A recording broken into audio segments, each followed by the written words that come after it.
네, 우리 오늘 말씀은 요한일서 3장 13절부터 19절에 있는 말씀으로 사랑받고 사랑하고 사랑받고 사랑하고 라는 제목으로 하나님 말씀 증거하겠습니다.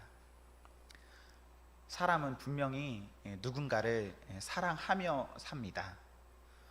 혹은 사람은 분명 누군가를 사랑하고자 사랑 찾으며 삽니다. 그렇게 보면 사랑할 때가 참 좋을 때입니다. 행복한 때죠. 한번 우리 앞뒤 좌우를 눈으로 살펴보시겠습니까? 여기 있는 이 사람들을 사랑할 때, 그때가 행복한 날입니다. 이 자리에 없는 분들도 있죠. 그냥 마음속으로 생각해 보십시오. 그리고 이 자리에 물론 없지만 내 가족들도 한번 생각해 보십시오. 뭔가 부족하여도, 뭔가 모자라도 사랑할 때가 참 좋은 때입니다. 미움, 다툼, 시기, 질투, 여기에 행복이 있습니까?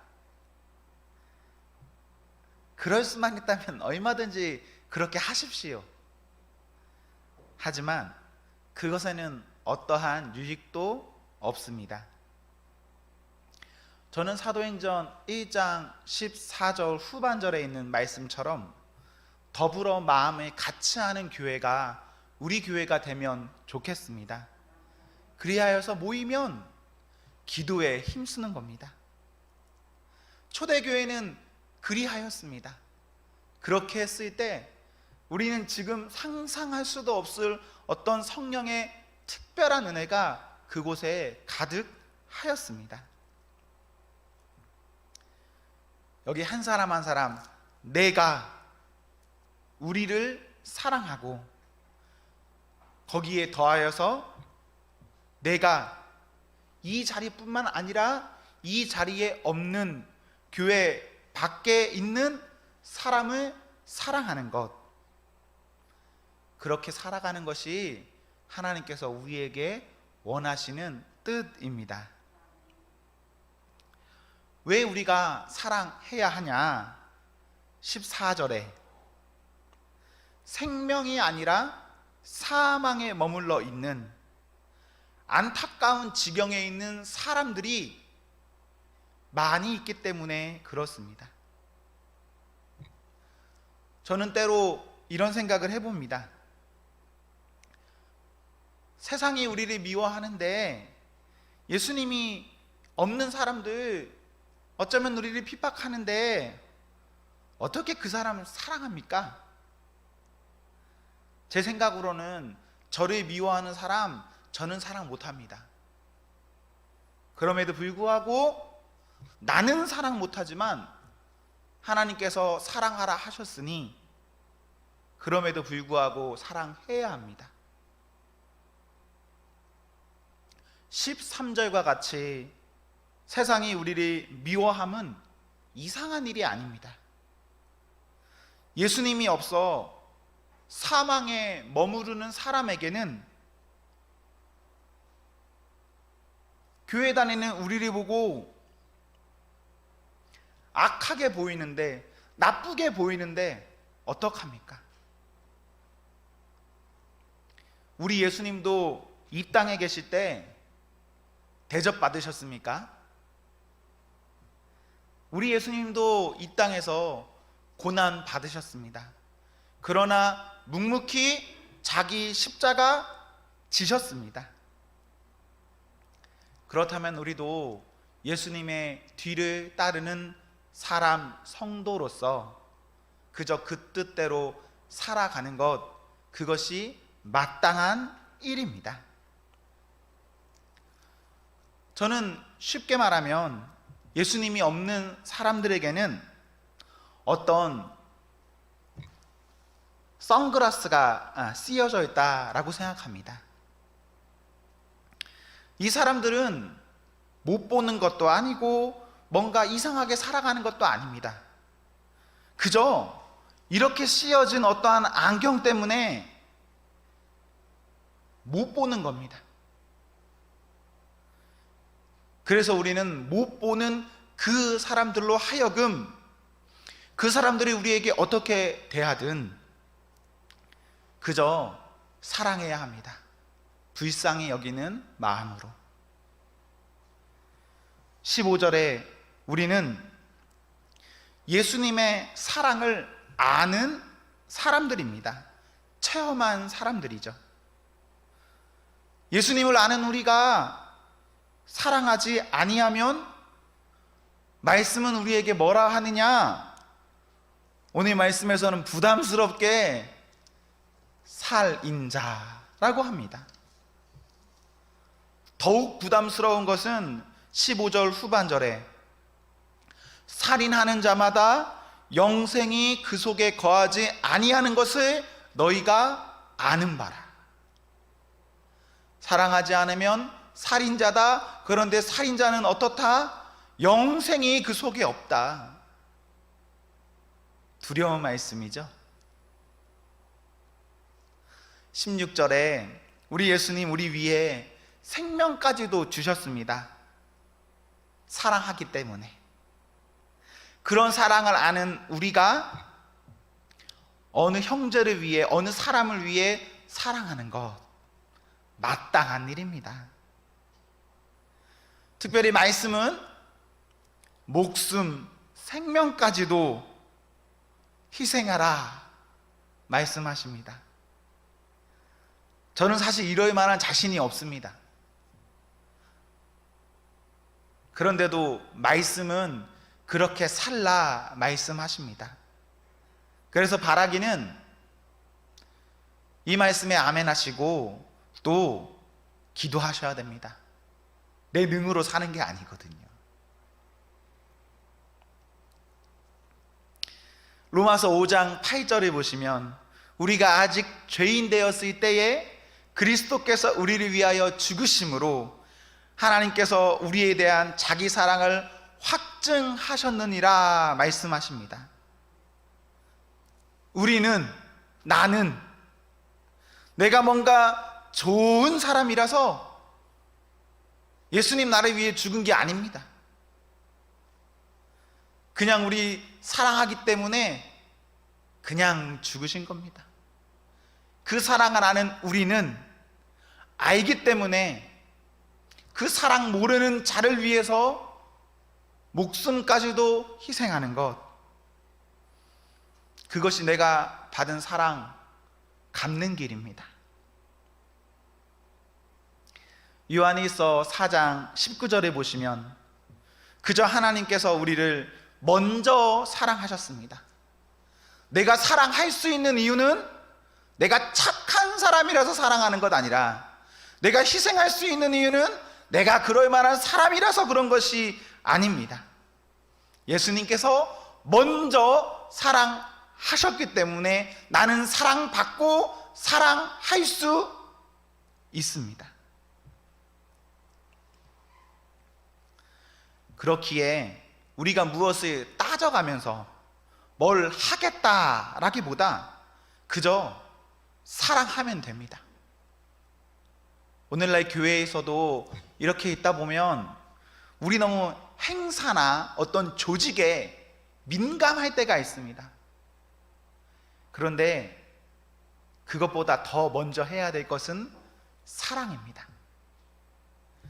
다투면서 잘 되는 게 좋습니까? 사랑하면서 조금 더디게 가는 게 좋습니까? 모르겠어요. 여러분 뭐 다투더라도 잘만 되면 되지 뭐 이런 마음인지는 잘 모르겠지만 조금 더디게 가더라도요, 조금 안 되더라도요, 사랑하면서 가는 게 그게 교회입니다. 사랑을 복잡하게 말하면 한도 끝도 없이 말할 수 있습니다. 얼마든지 말하죠. 그러나 사랑은 정말 한마디로도 표현할 수 있고 때로는 말 한마디 안 해도 얼마든지 사랑을 표현할 수 있습니다. 사랑하는 성도 여러분, 이런 말씀 가운데 우리의 마음이 불편할 수도 있고 쉽지 않을 수도 있는 것 저도 잘 압니다. 저도 어렵거든요. 하지만 복잡하고 어려울 땐 어떻게 하면 될까요? 단순 무식하게 하면 됩니다. 그냥 사랑하는 겁니다. 내 원수가 내 앞에 있어도 말씀 때문에 사랑하라 하셨으니까 가서 먼저 손 내밀어서 악수하면 그게 사랑입니다. 그거 아시죠? 원수한테는 손 못 내밉니다. 이거 엄청난 일입니다. 근데 손 내미는 겁니다. 그게 사랑이에요. 17절, 18절은 구체적인 사랑을 말하고 있습니다.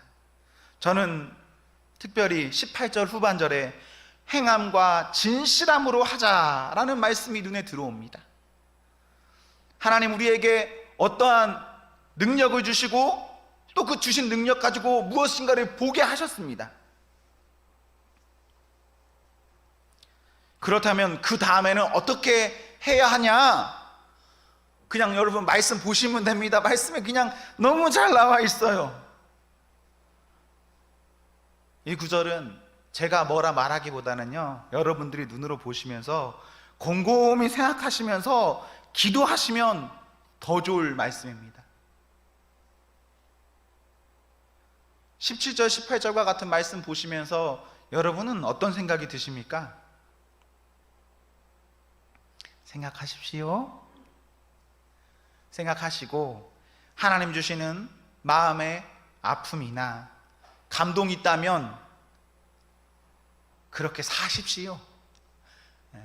제 눈에 안 보이는 건 어느 분 눈에는 보일 수 있습니다. 그리고 여러분 눈에 안 보이는 것 제 눈에는 보일 수 있죠. 그럼 각자가 보이는 그것으로 하나님 앞에 하시면 됩니다. 좀 막 기도하고 있다니까요. 제가 우리 교회 온 지 지금 이제 2주 됐는데 제가 우리 교회 어떤 부분을 보면서 조금 아쉽다 이런 부분이 있어요. 이거 내가 해야 되나? 막 이런 마음의 부담감이 있습니다. 근데 그것은 하나님이 저에게 주신 부담감이에요. 그럼 제가 하면 되겠죠? 그럼 여러분들은 어떻게 하면 될까요? 여러분들이 사랑하는 우리 동명교회 성도 여러분, 우리는 하나님 주시는 힘으로 사랑해야 합니다. 내 힘이 아니라. 사람은 많은 경우에 사랑 받기를 더 원하지만 생각해 보십시오. 받을 때도 좋지만 사랑하면 더 행복합니다. 주는 게 받는 것보다 더 좋은 겁니다. 줄 수 있다는 건 얼마나 좋은 일입니까? 내가 먼저 사랑하면 결국에는 서로가 서로를 사랑하는 선순환의 아름다움이 시작됩니다. 우리 교회 공동체가 그런 공동체가 되어야 하고, 우리 교회가 서 있는 이 땅, 이 지역이 그리스도인의 사랑으로 인하여서 그런 아름다움의 선순환이 돼야 합니다. 그리고 우리가 말씀 따라 그렇게 살다가 내 생각처럼 어떤 반응이 오지 않는 겁니다. 그럼 어떻게 하면 되죠? 그때는요, 하나님께서 아시니까 된 겁니다. 내가 무엇인가 막 했다고 해서 열매, 이게 아닙니다. 하나님께서는 분명 사람 때때마다 어떠한 사명, 어떠한 역할을 주시는 겁니다. 그렇기 때문에 내 때에 내가 이것 하여야 하면 내가 이것에 충성하고 마치는 게 하나님의 뜻인 겁니다. 그리고 그것이 끊이지 않고 하나님 앞에 계속 이어질 때 하나님 그 뜻을 언젠가 열매로 보여주시는 거예요. 열매만 중요한 것 아닙니다. 여기 시작점에 있는 누군가의 아름다운 눈물, 어떠한 헌신, 이것까지도 다 채워야 하는 겁니다. 하나님 아시면 됐으니까 된 것 가지고 우리 아멘 하면서 사랑해야 합니다. 마태복음 5장 13절 이하에 있는 말씀처럼 우리는 분명 누군가에게 세상의 빛과 소금입니다. 빛과 소금, 이것들은 그 목적대로 쓰이면 그것으로 인하여서 우리 하나님께 영광이 됩니다. 빛이 빛을 잃으면, 소금이 소금의 맛을 잃으면, 성도가 성도로서의 그 본의 모습을 잃어버리면 그때는 아무 소용 없습니다. 각자의 어떠한 주신 은혜로 우리 하나님 영광 받으시도록 여기서부터 점진하셔야 합니다. 우리가 그렇게 살아갈 때에 하나님 우리에게 어떠한 큰 은혜 주시는데 19절에 우리가 진리에 속한 줄 알고 우리 마음이 주 앞에서 굳세게라는 말은 평안이라는 말입니다. 평안합니다. 우리가 하나님 말씀 때문에 사랑하며 살면 성도는 평안합니다. 내가 주 안에 있고 또 그 평안이 내 안에 있으면 이거보다 더 큰 복이 어디 있습니까?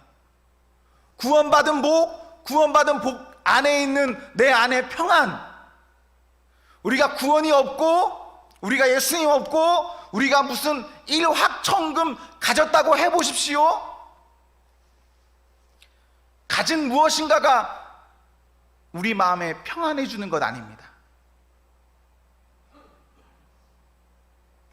오히려 무엇인가 많이 있다, 그러면 여러분 더 불편해질 겁니다. 평안은 우리 주님이 주시는 큰 복입니다. 사랑함으로써 평안을 이뤄야 합니다. 우리가 신앙생활 하다 보면 이런저런 속상한 일이 있을 때가 있습니다. 내가 예수님을 안 믿었으면 내가 보지 않아도 될 꼴 있죠. 교회 아니든 밖이든 내 성도라는 것 때문에 내가 겪는 어떠한 이들이 분명히 있습니다. 그런 이들을 겪으면서도 사랑하는 것 어렵습니다.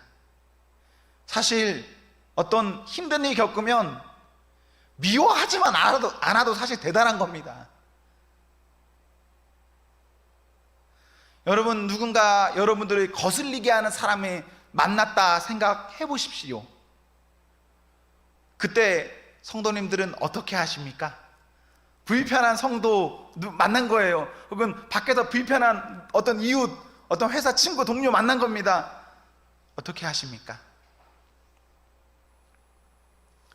그때 성도로서 사랑을 보이셔야 합니다. 저는 교회가 신앙생활이기도 하면서 교회가 저의 그 직장 아닙니까? 저의 사회예요, 교회가. 그래서 저는 많은 예를 들어 드릴 수는 없어요. 그냥 저는 저의 어머니와의 이야기를 한번 하면 좋을 것 같은데, 저희 집은 제주도입니다. 그래서 어머니 제주도에 살고 계신데 제가 그래도 전화를 자주 하려고 해요. 어머니 혼자 사셔서. 그래서 일주일에 한 4-5번은 전화합니다. 그냥 어머니와 전화하면 이런저런 이야기 합니다. 종종 어머니가 교회 이야기 하세요. 좋은 이야기 할 때도 있지만 또 조금 이렇게 불편한 이야기를 하실 때도 있습니다.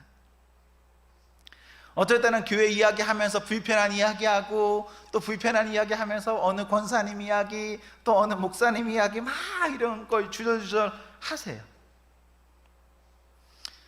어머니는 이런저런 이유로 참 서운하다, 참 마음이 그렇다라고 하시는데요, 제가 그거를 듣고 있어요. 그럼 제가 어떻게 할까요? 아이고 엄마, 그 권사님 나쁘네, 그 목사님 나쁘네, 이럴까요? 그렇게 하지는 않고, 그럼 설명할까요? 그 설명도 하지는 않습니다. 제가 설명을 해봤는데 설명해도 마음에 서운한 건 설명으로 풀리지가 않더라고요. 그래서 저는 이렇게 말해요. 어느 목사님한테 이제 서운한 거예요. 그걸 저한테 이제 말했다고 하는 겁니다. 제가 이렇게 합니다. 엄마, 그 목사님이 엄마 새끼여도 그 말 할 수 있겠어요? 엄마, 나도 어느 교회, 어느 성도에게는 지금 이런 말 들어요. 그럼 우리 어머니 아무 말도 못하세요.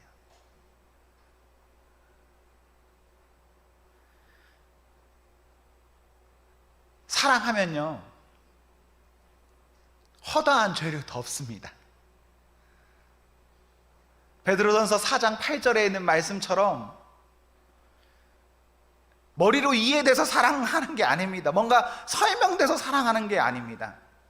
그냥 사랑하면 상대가 어찌 되었든 그냥 그거 다 덮고 사랑할 수 있습니다. 오히려 사랑하면 이해가 돼버려요. 우리도 우리에게 어떤 문제가 있을 수 있습니다. 그런데 그 문제가 중요한 게 아닙니다. 우리가 서로 뜨겁게 사랑하면 문제는 문제되지가 않아요. 오히려 문제 때문에 더욱더 두터운 사이가 됩니다. 오히려 아무것도 없이 그냥 밋밋하게 지내는 게 더 안 좋은 겁니다. 화목할 수 있으면 최선을 다해서 화목하시고, 혹시 어떤 문제가 생겼습니까? 그 문제를 가지고 우리가 뜨겁게 사랑하면서 기도해서 하나로 나아가면 그 공동체에 얼마나 더 좋은 주님의 특별한 은혜가 부어지겠습니까?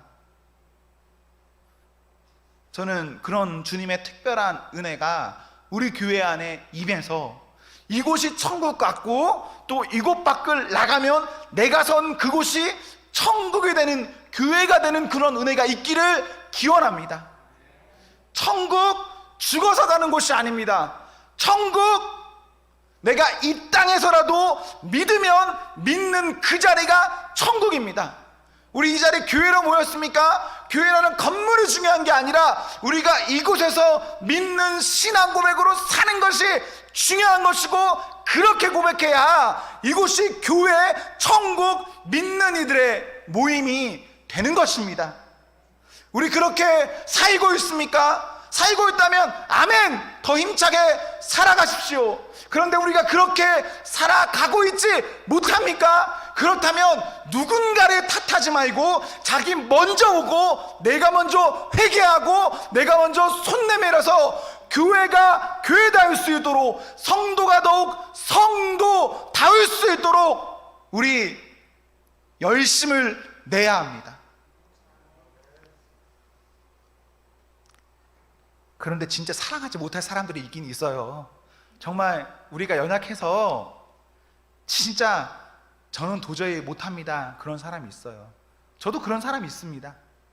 제가 진짜 용서 못한 사람 몇 명 있어요. 그런데 그렇더라도 포기하지 마십시오. 사랑 못할 수 있습니다. 사랑하십시오. 하는데 어쩌다 어떤 사람은 진짜 그럴 수 있어요. 그런데 그 사람 보면서 그냥 포기하지 마시고 하나님 앞에 그럼에도 기도하셔야 됩니다. 내가 누군가를 보며, 어떤 장소를 보며, 무엇인가를 하며 도저히 주님의 사랑으로 받아들이지 못하는 것 있다면 그것 기도하셔야 됩니다. 그러면 언제 그 마음이 회복될지는 모르지만 하나님, 그런 포기하지 않는 간절한 기도에 응답하세요. 저는 이런 말씀 구절 좋아합니다. 예레미야 33장 3절에 너는 내게 부르짖으라 내가 내게 응답하겠고 내가 알지 못하는 크고 비밀한 일을 내게 보이리라. 저 이 구절 되게 좋아하거든요. 기도하면요, 그런 관계도 회복되는 겁니다. 이러한 은혜가 우리 온 성도에게 있기를 소망합니다.